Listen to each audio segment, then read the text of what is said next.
زندگی میں رکا ہوا محسوس کرنا ایک نہایت ہی پریشان کن تجربہ ہے۔ ایسا لگتا ہے کہ زندگی پاس پر لگی ہوئی ہے۔ آپ روزمرہ کے کام تو کر رہے ہیں لیکن کہیں آگے نہیں بڑھ رہے، چاہے وہ کیریئر ہو، رشتے یا ذاتی اہداف۔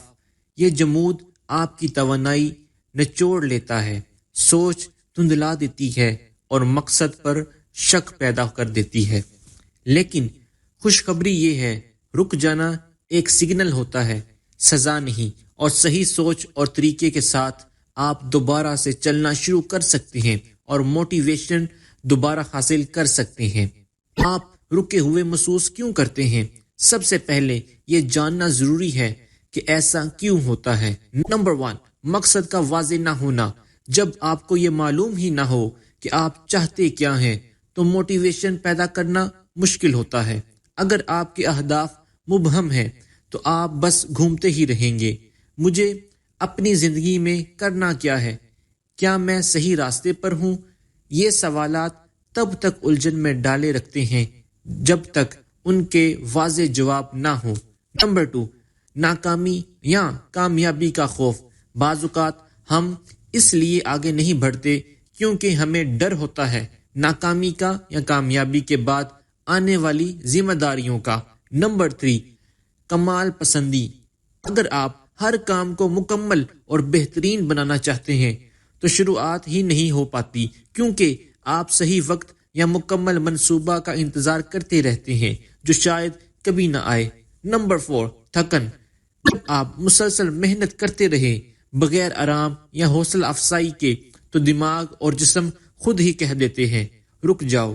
نمبر 5، موازنہ اور پریشانی۔ جب آپ دوسروں کی زندگی آن لائن دیکھتے ہیں تو لگتا ہے کہ سب آگے نکل چکے ہیں۔ یہ ہیں چند عملی اقدامات جو واقعی کارآمد ہو سکتے ہیں۔ نمبر 1، رک کر سوچیں۔ آگے بڑھنے سے پہلے ایک لمحہ لیں، میں اصل میں کس چیز میں رکا ہوا محسوس کر رہا ہوں؟ کیا مجھے سمت، توانائی، ہمت یا الہام کی کمی ہے؟ ایسا کون سا ایک چھوٹا قدم ہے جو میں ابھی اٹھا سکتا ہوں؟ سوچ کی وضاحت آگاہی سے آتی ہے۔ ڈائری لکھنا مدد کر سکتا ہے۔ نمبر 2، اپنے کیوں سے دوبارہ جڑے۔ آپ کا کیوں آپ کی اندرونی کمپاس ہے۔ آپ نے یہ سفر شروع کیوں کیا ہے؟ آپ کو اصل میں کیا فرق پڑتا ہے؟ آپ کس قسم کے انسان بننا چاہتے ہیں؟ کبھی کبھار ہمیں نیا مقصد نہیں بلکہ پرانے مقصد کی یاد دہانی چاہیے۔ نمبر 3، چھوٹے عمل سے آغاز۔ موٹیویشن عمل سے پیدا ہوتی ہے، عمل موٹیویشن سے نہیں۔ روز ایک چھوٹا ہدف رکھیں، 5 سے 10 منٹ میں مکمل ہونے والا۔ عمل سے رفتار بنتی ہے، رفتار سے خود اعتمادی، اور خود اعتمادی سے موٹیویشن۔ کوئی بھی چھوٹا قدم کافی ہے۔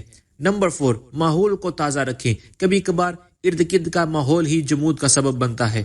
جگہ کو صاف کریں، منفی مواد سے دور رہیں، مثبت اور پرعزم لوگوں کے ساتھ وقت گزاریں۔ آپ کا ماحول خاموشی سے آپ کے رویوں پر اثر ڈالتا ہے۔ نمبر 5، نیا سیکھیں۔ جمود بعض اوقات بوریت سے آتا ہے، نئی چیزیں سیکھنے سے دماغ تازہ ہوتا ہے۔ نئی کتابیں پڑھیں، آن لائن کورسز کریں، کوئی نیا مشغلہ اپنائیں، نئے خیالات، نئی توانائی پیدا کریں۔ نمبر 6، مدد لیں۔ بات کرنے سے بڑی مدد ملتی ہے۔ کوچ آپ کو اہداف طے کرنے میں مدد دے سکتی ہیں، تھراپسٹ جذباتی رکاوٹیں دور کر سکتے ہیں، دوست آپ کو آپ کی طاقتیں یاد دلا سکتے ہیں۔ آپ کو یہ سب کچھ اکیلے نہیں کرنا۔ نمبر 7، چھوٹی کامیابیاں منائیں۔ پرفیکشن کے بجائے پیش رفت کا جشن منائیں۔ ایک صفحہ لکھیں، خوشی منائیں، ای میل بھیجیں، سیلیبریٹ کریں۔ مشکل دن میں اٹھ کر چائے بنائیں، یہ بھی کامیابی ہے۔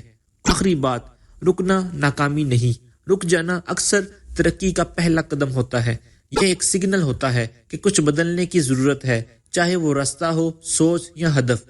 وہی سے شروع کریں جہاں آپ ہیں، جو ہیں اسی سے کام لیں، جتنا ہو سکے اتنا کریں۔ 100% تیار ہونے کی ضرورت نہیں، صرف پہلا قدم لیں۔